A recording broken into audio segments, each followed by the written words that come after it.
அனைவருக்கும் வணக்கங்கள். இன்னைக்கு நம்ம டிஎன்பிஎஸ்சி உடைய previous year group 1 mains question பேப்பர்ல இன்னைக்கு நம்ம பார்க்கக்கூடியது 2024 பேப்பர் 3ல கேட்கப்பட்ட பாலிட்டில 7th கொஸ்டின். அதாவது இரண்டாவது 15 மார்க் கொஸ்டின் எப்படி அட்ரஸ் பண்றதுன்னு பார்ப்போம். ஸோ கொஸ்டின் வந்து பார்த்தீங்க அப்படின்னா ரொம்ப பேசிக் லெவல் கொஸ்டின் தான் கேட்டிருக்காங்க. Discuss the important stages in making of union budget. So ஒன்றிய பட்ஜெட் ப்ரிலிம்ஸ்ல கேட்ட கேள்வி அப்படியே கேட்டு வச்சிருக்காங்க. கோர்வையா எழுத போறது 7 ஸ்டேஜஸ் தெரிஞ்சுன்னா கடகடன்னு கொஸ்டின் எழுதி முடிச்சிடலாம். அவ்வளவுதான். So important stages in making of union budget. So முதல்ல பட்ஜெட் அப்படிங்கிறது என்னன்னு தெரியும். ஸோ இம்பார்ட்டன்ட் ஸ்டேஜஸ் தான் கேட்டிருக்காங்க. ஸோ நான் வந்து யூனியன் பட்ஜெட்னே தலைப்பு போட்டிருக்கேன். ஸோ யூனியன் பட்ஜெட்டை பற்றி நம்ம ஃபுல்லாக எழுத போகிறோம். ஸோ எடுத்த உடனே டேரெக்டாக important stages in making of union பட்ஜெட்னு தலைப்பு போட்டிங்கன்னா டேரெக்டாக ஸ்டேஜஸ் எழுதுற மாதிரி வந்துடும். நான் அதுக்குள்ளே போல ஃபஸ்ட்டு யூனியன் பட்ஜெட்னு என்னென்னு ஃபஸ்ட்டு சொல்லிட்டு அதுக்கப்புறம் ஒரு ஃபேக்ட் கொடுத்துட்டு தான் உள்ளே போக போகிறேன். ஸோ யூனியன் பட்ஜெட் அப்படிங்கிறது என்னன்னு பார்த்தீங்கன்னா it is a statement of estimated receipts and proposed expenditures of the government for an upcoming year. So பட்ஜெட்ல என்ன இருக்கும் அப்படின்னு கேட்டிங்கன்னா, ஒன்று இந்த பட்ஜெட்ல அந்த முந்தைய ஆண்டுகளுக்கான முந்தைய வருமானம். ஆக்சுவலாக பட்ஜெட்ல என்ன இருக்குன்னா ரிசிப்ட்ஸ் இருக்கும். ரிசிப்ட்ஸ்னா வருமானம் என்ன இருக்கு, அதுக்கப்புறம் எக்ஸ்பெண்டிச்சர்ஸ் என்ன இருக்க போகுது, எஸ்டிமேட்டட் எக்ஸ்பெண்டிச்சர்ஸ். இது ரெண்டும் சேர்ந்ததுக்கு பேர் தான் பட்ஜெட்னு பேர். வீட்டிலே குடும்பத்திலேயே பட்ஜெட் போடுவோம்ல. எப்படி பட்ஜெட் போடுவோம்? அப்பாவோட வருமானம் எவ்வளவு, மாசத்துக்கு ஒரு 60,000 ரூபாய் சம்பளம். சரி, இப்போ 60,000 ரூபாங்கிறது குடும்பத்தோட ரெசிப்ட். இப்போ குடும்பத்துல என்னென்ன செலவுகள் எஸ்டிமேட் பண்ணலாம். ஃபர்ஸ்ட் நமக்கு எஸ்டிமேட் பண்ற எக்ஸ்பெண்டிச்சர்ஸ் ரெண்டா பிரிச்சுக்கிடுவோம். ஒன்னு சார்ஜ்டு எக்ஸ்பெண்டிச்சர்ஸ், இன்னொன்னு அன்சார்ஜ்டு எக்ஸ்பெண்டிச்சர்ஸ். ஸோ சார்ஜ்டு அப்படின்னா திட்டமிடப்பட்ட செலவுகள், அன்சார்ஜ்டு அப்படின்னா திட்டமிடப்படாத தீர்மானிக்கப்படாத செலவுகள். இப்போ சார்ஜ்டு எக்ஸ்பெண்டிச்சர்ஸ் நம்ம உதாரணத்துக்கு ஒரு வீட்டில் இருக்கோம் அப்படின்னா கரண்ட் பில் கட்டுறோம், ரெண்ட் கொடுக்குறோம், வாடகை கொடுக்குறோம், ஸ்கூல் படிக்கிறோம் அப்படின்னா ஃபீஸ் கட்டுறோம். இதெல்லாம் வந்து நம்ம கட்டாயமா செலுத்த வேண்டியது எவ்வளோ நமக்கு தெரியும். வாடகைக்கு இருக்கிறோம்னா மாசம் ஒரு 12,000 வாடகைக்கு இருக்கிறோம்னா 12,000 நம்ம வந்து என்ன செய்ய போறோம், ரெண்ட் கொடுக்க போறோம். இதெல்லாம் வந்து நம்ம தீர்மானிக்கக்கூடிய விஷயம் கிடையாது. இது கண்டிப்பா நீங்க செலுத்த வேண்டிய விஷயம். ஆனா அன்சார்ஜ்டு எக்ஸ்பெண்டிச்சர்ஸ் சொல்லக்கூடிய இந்த விஷயங்களை நம்மளால தீர்மானிக்க முடியாது. உதாரணத்துக்கு சாப்பாட்டுக்கு எவ்வளவு ஆகும் அப்படின்னு நம்ம ஒரு ஒரு தோராயமா தான் நம்மளால எடுத்து வைக்க முடியும். ஒரு 10,000 ரூபாய்க்குள்ள செலவு பண்ணும் அப்படிதான் சொல்ல முடியுமே தவிர கரெக்டா நம்மளால 980 ரூபா 960 ரூபான்னு சொல்ல முடியாது. அப்போ இது வந்து எஸ்டிமேட் தான் பண்ண முடியும். ஸோ ப்ரொபோஸ்டு எஸ்டிமேட் எக்ஸ்பெண்டிச்சர்ஸும் ஸோ எஸ்டிமேட் ரெசிப்டும் ரெண்டும் சேர்ந்தது தான் ஆக்சுவலா பட்ஜெட். அப்போ இந்த பட்ஜெட்ல நம்ம தோராயமாக தீர்மானிச்ச ரெவென்யூ, அதாவது அதோடைய வருமானம்ங்கிறதும் இதோடைய எக்ஸ்பென்சஸுமே சமமா இருக்குமா அப்படின்னு கேட்டீங்கன்னா, இப்படி சமமா இருந்துச்சுன்னா அதுக்கு பேர் பேலன்ஸ்டு பட்ஜெட் அப்படின்னு பேர். ஒருவேளை நம்ம சம்பாதிச்ச பணம் 60,000 ரூபாயும் நம்ம செலவு பண்ண பணம் 60,000 ரூபாயும் கரெக்டா வந்துருச்சு, கூட்டி கழிச்சு பார்த்தா ஒண்ணுமே கையில இல்லைன்னா இது பேலன்ஸா முடிஞ்சிருச்சு.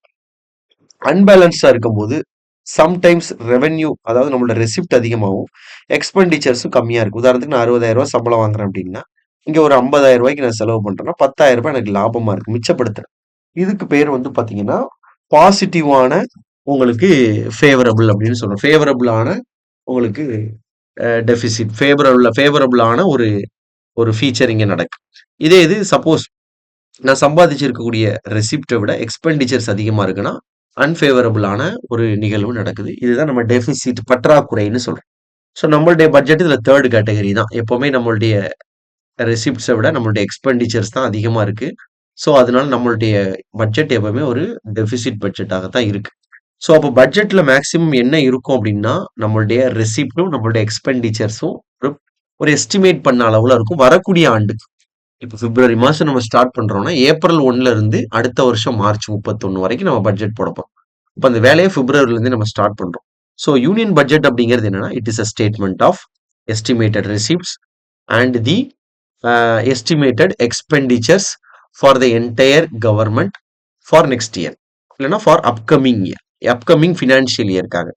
ஸோ இதுல அது மட்டும் தான் இருக்குமா அப்படின்னு கேட்டீங்கன்னா அது மட்டும் சொல்ல முடியாது. நம்ம கவர்மெண்டோட எக்கனாமிக் ஸ்ட்ராட்டஜி என்ன, ஃபினான்ஷியல் பிளான் என்ன, எதுக்கெல்லாம் நம்ம ப்ரியாரிட்டைஸ் பண்ணி பாலிசி ப்ரியாரிட்டிஸ் கொடுக்குறோம் அப்படிங்கிற எல்லாத்தையுமே பேஸ் பண்ணி தான் இந்த பட்ஜெட் இருக்க போகுது. ஸோ பட்ஜெட்னு சொன்னதுனாலே, யூனியன் பட்ஜெட்னு சொன்னதுனாலே ஆர்டிகல் 112 தான் நம்ம சொல்லணும். Because annual financial statement of union கவர்மெண்ட்னு சொல்லுது. The term budget is not used in any part of the constitution. So இந்த டேர்ம் பட்ஜெட் நம்ம வந்து வார்த்தைக்கு பயன்படுத்துற ஒரு வார்த்தையை கான்ஸ்டிடியூஷன்ல எங்கேயுமே சொல்லப்படவில்லை. சரி, stages in the enactment of budget. First பார்த்தீங்கன்னா பிரசன்டேஷன் ஆஃப் பட்ஜெட். 7 ஸ்டேஜஸையும் 15 மார்க் கேள்விக்குள்ள நீங்க கடகடன்னு சொல்லணும். முக்கியமான கோர் ஏரியாவை மட்டும் தான் நீங்க ப்ரியாரிட்டைஸ் பண்ணி எல்லாத்தையும் சொல்ல முடியாது. ஸோ பிரசன்டேஷன் ஆஃப் பட்ஜெட்ல பார்த்தீங்கன்னா, பிரசன்டேஷன் பண்றதுக்கு முன்னாடியே உங்களுக்கு ஃபினான்ஷியல் ஸ்டேட்மெண்ட்ஸ்லாம் குடுப்பாங்க. ஹல்வா செரிமனின்னு ஒண்ணு நடக்கு. நெறைய சொல்லணும்னா சொல்லலாம். பட் அந்த பிரிஸ்கிரைப்டா உள்ள 7 ஸ்டேஜஸ் சொல்லும்போது ஃபர்ஸ்ட் பிரசன்டேஷன் தான். ஸோ பொதுவா வந்து இப்போ வரக்கூடிய ஆண்டுன்னு வச்சுக்கோங்களேன். மே மாசம் ஏப்ரல் மாசம் 1ல தான் உங்களுக்கு ஃபினான்ஷியல் ஸ்டார்ட் ஆகுது. அடுத்த வருஷம் மார்ச் 31 வரைக்கும் நமக்கு ஃபினான்ஷியல். ஆனா பட்ஜெட் நம்ம ஏப்ரல் 1க்கு பணம் தேவைன்னா, ஏப்ரல் மாசம் உட்காந்து தீர்மானிச்சுட்டு இருக்கக்கூடாது. அதனால தான் பிப்ரவரி மாசம் இருந்தே ஸ்டார்ட் பண்றோம். அப்ப பிப்ரவரி, மார்ச் 2 மாசம் போதுமா? அப்படின்னு பார்த்தீங்கன்னா, பிப்ரவரி, மார்ச் மாசத்துல நம்ம வேலைய ஆரம்பிக்கிறோம். அது பிப்ரவரி மாசம் லாஸ்ட் ஒர்க்கிங் டேல தான் முன்னாடி வந்து பட்ஜெட் அனௌன்ஸ் பண்ணிட்டு இருந்தாங்க. ஸோ அதுக்கப்புறம் இந்த ஏப்ரல் 1ல பணம் எடுக்கிறதுல பிரச்சனைகள் இருந்ததுனால, அத என்ன செய்றாங்க 2017ல இருந்து என்ன செய்றாங்க, உங்களுக்கு பிப்ரவரி 1 டேல இருந்தே உங்களுக்கு கொண்டு வந்துரும். ஸோ பிப்ரவரி 1 தான் பட்ஜெட் வந்து பிரிஸ்கிரைப்டா கொண்டு வரும். ஒரு 3 வீக்ஸ் முன்னாடி வந்துருது இல்லையா? ஸோ பட்ஜெட் பிரசன்டேஷன பொறுத்தவரைக்கும் யூனியன் ஃபினான்ஸ் மினிஸ்டர் தான் both houses. So they present the budget speech in both houses. So இந்த இடத்துல அவங்க பட்ஜெட் பிரசன்ட் பண்ணும்போது everybody has to listen that because அங்க நோ டிஸ்கஷன். ஸோ அந்த என்டையர் பிரசன்டேஷன் டைம்ல யாருமே டிஸ்கஸ் பண்ணக்கூடாது, எதுவும் பேசக்கூடாது. இதை அதுல என்ன இதுல என்ன விளக்க கூடாது. அதுக்கு ஒரு 2வது ஸ்டேஜ் இருக்கு. So second stage was general discussion. So 2வது ஸ்டேஜ் வந்து பாத்தீங்கன்னா ஜெனரல் டிஸ்கஷன் தான் செகண்ட் ஸ்டேஜா இருக்கு. So takes both house usually 3 to 4 days. இந்த டைம்ல நீங்க ஜெனரல் டிஸ்கஷன் பண்ணிக்கலாம், பொதுவா கேட்கலாம். ஸோ ஸ்பெசிபிக் பண்ணி கேட்க முடியாது. ஸோ பொதுவா ஒரு விஷயத்தை பத்தி ஜெனரலான அவுட்ல எப்படி கேட்க முடியும். ஸோ இந்த இடத்துல பெரிய லெவல்ல மோஷன்ஸ்லாம் கொண்டுட்டு வர முடியாது, சும்மா டிஸ்கஷன் தான் அது. தேர்டு தான் உங்களுக்கு இதுக்கப்புறம் ஒரு 3 to 4 வீக்ஸ் வந்து பாத்தீங்கன்னா உங்களுக்கு பார்லிமெண்ட் வந்து செயல்படாது. இந்த டைம் தான் scrutiny by departmental committees. So துறை ரீதியான உங்களுக்கு குழுக்களுக்கு அது செலுத்தப்படுகிறது. மொத்தம் 24 பார்லிமெண்டரி ஸ்டாண்டிங் கமிட்டிஸ் இருக்கு. ஸோ அந்த ஸ்டாண்டிங் கமிட்டில பார்த்தீங்க அப்படின்னா, துறை ரீதியாக ஒவ்வொரு பட்ஜெட்லயும் ஒதுக்கப்பட்ட துறைகளுக்கு இவ்வளோ பணம் தேவையா? இவ்வளோ நமக்கு வந்து குடுக்க முடியுமா? இல்ல கூடுதலா வேணுமா? குறைவா வேணுமா? இத செய்யறதுக்கு நமக்கு அரசியலமைப்புல இடம் இருக்கா? அப்படிங்கிறத துறை ரீதியாக கணிக்கிறதுக்கான ஒரு செயல்பாடு இங்க நடக்குது. அவங்க ரிப்போர்ட் பிரிப்பேர் பண்றாங்க அண்ட் போத் ஹவுசஸ்ல அத சப்மிட்டும் பண்றாங்க. நெக்ஸ்ட் பார்த்தீங்கன்னா, 4த் ஸ்டேஜ். இதான் ரொம்ப முக்கியமான ஒரு ஸ்டேஜ். இந்த ஸ்டேஜ்ல தான் பார்லிமெண்ட் மறுபடியும் கூடும். இந்த டிபார்ட்மெண்டோடைய ஸ்டாண்டிங் கமிட்டிஸ்ல இருக்க டிபார்ட்மெண்டோடைய அந்த ஸ்டாண்டிங் கமிட்டிஸ் குடுத்திருக்கக்கூடிய ரிப்போர்ட்ட எல்லா எம்பிக்களும் படிக்கிறாங்க. படிச்சுட்டு இந்த இடத்துல தான் என்ன செய்றாங்க அப்படின்னா, அந்த ஒவ்வொரு டிமாண்டையும் கிராண்டா மாத்துறாங்க. டிமாண்ட் அப்படிங்கிறது என்ன? கிராண்ட் அப்படின்னா என்னன்னா, இப்போ உதாரணத்துக்கு கல்விக்கு ஒரு 8,000 கோடி ரூபாய் நம்ம வந்து ஒதுக்கியிருக்கோம். ஒரு பாடசாலைகள் டெவலப் பண்ற 8,000 கோடி ரூபாய் ஒதுக்கியிருக்கோம். ஸ்டூடண்ட்ஸ ட்ரெயின் பண்றதுக்காக ஒரு 2,000 கோடி ரூபாய் நம்ம ஒதுக்கியிருக்கோம். பள்ளிக்கூடம் புதுசா கட்டுறதுக்கு ஒரு 50,000 கோடி ஒதுக்கியிருக்கோம். இப்படி ஒவ்வொரு கல்விக்குள்ளேயும் நிறைய பிரிவுகள் இருக்கும். இப்போ இது வேணும் வேண்டாம் அப்படின்னா, இப்ப டிமாண்டுங்கிறது 8,000 கோடி ரூபாய் டிமாண்ட் பண்ணியிருக்காங்க. இந்த 8,000 கோடியை நீங்க அப்படியே அக்செப்ட் பண்ணீங்கன்னா டிமாண்ட் கிராண்டா மாறுது. இல்ல 8,000 கோடி ரூபாய் ரொம்ப குறைவு, கல்விக்கான பணத்தெல்லாம் இன்னும் கொஞ்சம் கூடுதலா செலவு பண்ணுங்க. எங்களுடைய கான்ஸ்டிட்யூவன்சிக்குலாம் பள்ளிக்கூடம் நிறைய வேணும். நாங்கெல்லாம் ராஜஸ்தான் மாநிலத்திலிருந்து வரோம். எங்க பள்ளிக்கூடத்துல பெண் கல்விக்கு கூடுதலாக பள்ளிக்கூடம் தேவை அப்படின்னு விருப்பப்பட்டாங்கன்னா, இந்த 8,000 கோடியை கூடுதலாக கேட்கலாம். இதே இது இப்போ ராணுவத்துக்கு ஒரு 80,000 கோடி ரூபாய் வெளிநாட்டுல வந்து ராணுவ உபகரணங்கள் வாங்குறோம் இருக்குன்னா, இது ஒரு 60,000 கோடியா குறைங்க. இப்போ இது டிமாண்டு. இப்ப கேட்கறது வந்து கிராண்ட். அப்ப இந்த கிராண்டா மாத்துறதுக்கு மோஷன் பாஸ் பண்ணாதான் அதை கிராண்டா மாத்த முடியும். சும்மா பேச்சு அளவுல பேசிட்டு இருக்க முடியாது. அப்ப பேசிட்டே இருந்தா காணாது. கிராண்டா மாத்துறதுக்கான நடவடிக்கைகளில் ஈடுபட ஆரம்பிக்கணும். அப்போ இந்த நடவடிக்கைகள் தான் பட்ஜெட் செஷன்ல ரொம்ப கோரான area. So voting on demand for grants. ஓட்டு போட்டு அவங்க கேட்ட டிமாண்டை கிராண்டா மாத்துற அதிகாரம் லோக்சபாவுக்கு மட்டும்தான் இருக்கு. ராஜ்யசபால இந்த ப்ரொசீஜர் கிடையாது. அவங்க டிஸ்கஷனோட அங்க வேலை முடிஞ்சிருச்சு. லோக்சபாவுக்கான ஒரு எக்ஸ்க்ளூசிவான பவர். ராஜ்யசபாவுக்கு இந்த ஸ்டேஜ்ல பெரிய லெவல்ல பவர் கிடையாது. ஸோ இதுலயே நம்ம எதுக்கு மேல வோட் பண்ண முடியும் அப்படின்னா, சார்ஜ்டு எக்ஸ்பெண்டிச்சர்ஸ் மேல வோட் பண்ண முடியாது. ஃபார் எக்ஸாம்பிளுக்கு நம்ம சொன்னோம். இப்ப நம்ம வீட்லயே நம்ம பட்ஜெட்ல வந்து நம்ம பேசுறோம். வீட்டு பட்ஜெட்னே வச்சுக்கோங்களேன். இப்ப இதுல வாடகை வந்து ரூ. 6,000 குடுக்க வேண்டியிருக்கு. இது வந்து ஒரு தீர்மானிக்கப்பட்ட செலவினம். இந்த செலவினத்துல போயிட்டு நம்ம இந்த மாசம் ரூ. 6,000 வாடகை குடுக்கலாமா? வேண்டாமான்னு அங்க டிஸ்கஸ் பண்ணிட்டு இருக்க முடியாது. ரூ. 6,000 குடுக்கணும், குடுத்து தான் ஆகணும். அப்ப கரண்ட் பில் இந்த மாசம் ரூ. 2,000 வருது. இத நம்ம கட்டலாமா? வேண்டாமான்னு தீர்மானிக்க முடியாது. ஆனா, இந்த மாசத்துல அன்சார்ஜ் எக்ஸ்பெண்டிச்சர் தியேட்டருக்கு 4 படத்துக்கு போலான்னு முடிவு பண்ணியிருப்போம். அப்ப 4 படத்துக்கு போலாமா? வேண்டாமாங்கிறத தான் இந்த இடத்துல நம்ம டிஸ்கஸ் பண்ண முடியும். அது வந்து அன்சார்ஜ்டா மாறுது. இப்போ சார்ஜ்டு எக்ஸ்பெண்டிச்சர்ஸ்ங்கிறது நம்ம நாட்டுல வேலை பார்க்கக்கூடிய பிரசிடென்ட்லேருந்து எல்லாருக்குள்ள சம்பளம், அவங்களுக்குள்ள எமுல்மெண்ட்ஸ் எவ்வளோ குடுக்க போறோம். இது எல்லாத்தையுமே நம்ம சார்ஜ் எக்ஸ்பெண்டிச்சர்ஸ்ல கொண்டு வரும்போது, அத போய் டிஸ்கஸ் பண்ணிட்டு இருக்க முடியாது. அதுல டிஸ்கஷன் வேணா பண்ணலாமே தவிர, அதுக்கு வந்து டிமாண்ட் ஃபார் கிராண்ட்ங்கிறத கொண்டு வர முடியாது. So only discussion and not put for vote for expenses of charge எக்ஸ்பெண்டிச்சர்ஸ்ன்னு சொல்றோம். அடுத்தது மோஷன்ஸ் கொண்டுட்டு வரும். இப்ப என்னென்ன மோஷன்ஸ்லாம் கொண்டுட்டு வரலாம்? So Lok Sabha can move motions to reduce any demands for grants. கேட்டது அப்படியே குடுக்கணும்னு அவசியம் இல்ல இல்லையா? ஸோ பட்ஜெட்ல விவாதம் பண்ணியிருப்பாங்க. இது தேவையில்லாத செலவுன்னு நம்ம சொல்லுவோம். வீட்லயே பார்த்தீங்கன்னா, நம்ம பட்ஜெட் கொண்டு வரோம்னா, அம்மா சொல்றாங்க, "இது தேவையில்லாத செலவு. இந்த மாசத்துல ட்ரெஸ் 2 தடவ எடுக்கணுங்கிறோம். அதெல்லாம் தேவையில்லாத செலவுன்னு" சொல்ற மாரி, பார்லிமெண்ட்ல என்ன செய்யலாம் அப்படின்னா, இந்த செலவுகள்லாம் குறைச்சுக்கங்க. இந்த செலவுகள கூட்டுங்க அப்படின்னு சொல்றதுக்கு, மோஷன் தான் கொண்டு வரணும். சும்மா வந்து பேசி அங்க பிரயோஜனம் கிடையாது. அப்போ மோஷன் என்னன்னா, policy cut motion, token cut motion, economic cut motion அப்படின்ட்டு 3 விதமான கட் மோஷன்ஸ் இருக்கு. ஃபர்ஸ்ட் பாலிசி கட் மோஷன்னா என்ன அப்படின்னு சொன்னா அப்படின்னா, ஒரு டிமாண்ட் ஒரு பர்ட்டிகுலர் டிமாண்ட நீங்க என்ன செஞ்சிருங்க அப்படின்னா, ரூ. 1ங்கிற அளவுக்கு குறைச்சுக்கோங்க. இதுல வந்து 1 0 ரூ. 100 கிடையாது. 1 சரிங்களா? 1ங்கிற அளவுக்கு குறைச்சுக்கோங்க. Amount of demand be reduced to 1. So policy cut அப்படின்னு சொல்லும்போது என்டையர் பாலிசியே ராங் அப்படின்னு மென்ஷன் பண்றோம். 2வது பார்த்தீங்கன்னா, டோக்கன் கட் மோஷன் அப்படிங்கிறது demand to be reduced to rupees 100. Economic cut மோஷன்ங்கிறது எவ்வளவு அளவுங்கிறத ஸ்பெசிஃபிக் அமௌண்ட் சொல்லணும். 8,000 கோடி 7,800 கோடியா குறைச்சுக்கோங்க அப்படின்னு நம்ம ஸ்பெசிஃபிக்கா சொன்னா அதுக்கு பேர் எக்கனாமிக் கட் மோஷன் பேர். நெக்ஸ்ட் இதெல்லாம் முடியும் போது உங்களுக்கு பாசிங் ஆஃப் அப்ராப்ரியேட் பில்.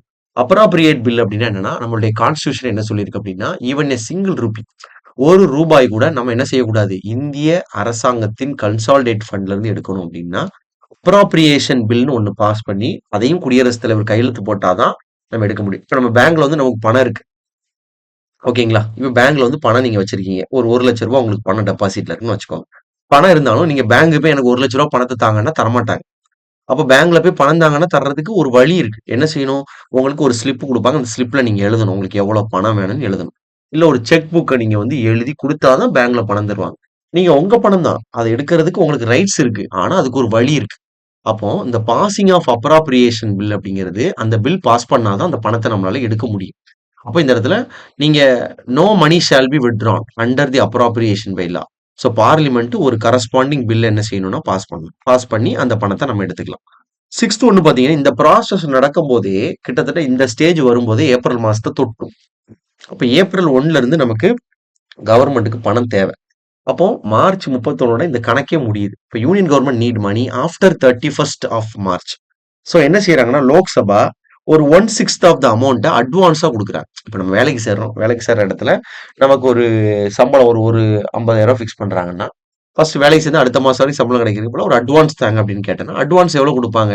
இப்போ நம்மளுடைய சம்பளத்துல ஏதாவது ஒரு குறிப்பிட்ட பகுதி அட்வான்ஸா குடுத்துட்டு அடுத்த மாச சம்பளத்துல கழிச்சுக்கிடுவாங்க. அதே மாரி ஏப்ரல் 1 ஆகப்போகுது. இந்த ப்ராசஸ்லாம் முடியறதுக்கு ஏப்ரல் 20 ஆகுதோ, இல்ல மார்ச், மே ஆகுதோ என்னன்னு தெரியல. அப்ப அந்த நேரத்துல என்ன செய்றாங்க? கட கட கடன்ட்டு ஏப்ரல் மாசத்துக்கு முன்னாடி நீங்க டிஸ்கிரைப் பண்ண அமௌண்ட்ல ஒரு 6ல ஒரு பங்கு உதாரணத்துக்கு ஒரு 6,000 கோடி ரூபான்னா, ஒரு 1000 கோடிய அட்வான்ஸா எடுத்து குடுக்கறதுக்கு நம்ம வோட் ஆன் அக்கவுண்ட்ங்கிற ஒரு பில்ல பாஸ் பண்றோம். நெக்ஸ்ட் இது போக passing of financial bills. Financial பில்ஸ்னா இது போக வேற ஏதாவது ஃபினான்ஸ் சம்பந்தமான பில் இருந்துச்சுனாலும் அந்த பட்ஜெட்ல ஒரு மணி பில் மாரியே நம்மளால என்ன பண்ண முடியும்னா கொண்டுட்டு வர முடியும். So to effect to ordinary financial proposals. For எக்ஸாம்பிளுக்கு ஏதாவது டிஸ்இன்வெஸ்ட்மென்ட் கொண்டு வர போறோம். ஃபினான்ஷியல் இன்கம் டாக்ஸ் லிமிட் ஏதாவது நம்ம இம்ப்ரூவ் பண்ணியிருக்கோம். ஏதாவது செய்றோம். அதையும் ஒரு மணி பில்லா மாத்தி இந்த இடத்துல நம்ம ஒரு ஆர்டினரி ஃபினான்ஷியல் பில்லோட சேர்த்து ஒரு பட்ஜெட்டோட சேர்த்து நம்ம கொண்டுட்டு வரோம். ஸோ இது பார்த்தீங்க அப்படின்னா, ஒரு மணி பில்லுக்கான கண்டிஷன்ஸ் மாதிரியே தான் இருக்கும். கிட்டத்தட்ட ஒரு 75 நாளுக்களுக்குள்ள, அதாவது 2 1/2 மாத காலத்துக்குள்ள பிரசிடென்ட்டோட ஒப்புதல் இதுக்கு கிடைக்கப்பட வேண்டும். அவ்வளதான். 7 ஸ்டேஜஸையும் கரெக்ட்டா எக்ஸ்பிளைன் பண்றோம். கடைசில it is a vital process that ensures structured planning and legislative oversight.